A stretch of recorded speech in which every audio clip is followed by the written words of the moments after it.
మన రాజమండ్రిలో వెండి వస్తువుల మీద సూపర్ డూపర్ ఆఫర్స్ ఇస్తున్నారండి బాబు.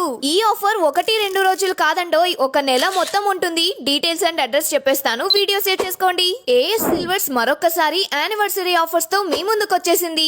ఏఎస్ సిల్వర్స్ రాజమండ్రిలో 3వ వార్షికోత్సవం అండ్ ఏఎస్ సిల్వర్స్ కాకినాడ వారి 2వ వార్షికోత్సవం జరుపుకుంటున్న సందర్భంగా రాజమండ్రిలో జూలై 14th నుండి ఆగస్టు 14th వరకు, కాకినాడలో జూలై 20th నుండి ఆగస్టు 20th వరకు వెండి పట్టీలు, వెండి వస్తువుల మీద పూర్తి తరుగు మజూరీ లేదు. అలాగే 92.5 స్టెర్లింగ్ సిల్వర్ జ్యువెలరీ పై 20% డిస్కౌంట్ కూడా ఇస్తున్నారు. అదే డేట్స్ లో లక్కీ డ్రా కూడా పెట్టారండోయ్. మీరు తీసుకునే ఎవ్రీ 1000 రూపీస్ కి 1 కూపన్ ఇస్తారంట. ఆగస్టు 14th రాజమండ్రిలో, ఆగస్టు 20th కాకినాడలో లక్కీ డ్రా తీసి గిఫ్ట్స్ ఇస్తారంట. ఆ గిఫ్ట్స్ ఏంటో తెలుసా? ఫస్ట్ కి రిఫ్రిజిరేటర్, సెకండ్ కి వాషింగ్ మిషన్, థర్డ్ కి LED TV and 10 consolation gifts కూడా ఇస్తున్నారు. సిల్వర్ ఐటమ్స్ ని ఏఎస్ సిల్వర్స్ నుండి తీసుకొని మీ వెల్త్ ని వెంటనే పెంచేసుకోండి. ఫాలో నా రాజమండ్రి ఫర్ మోర్ అప్డేట్స్.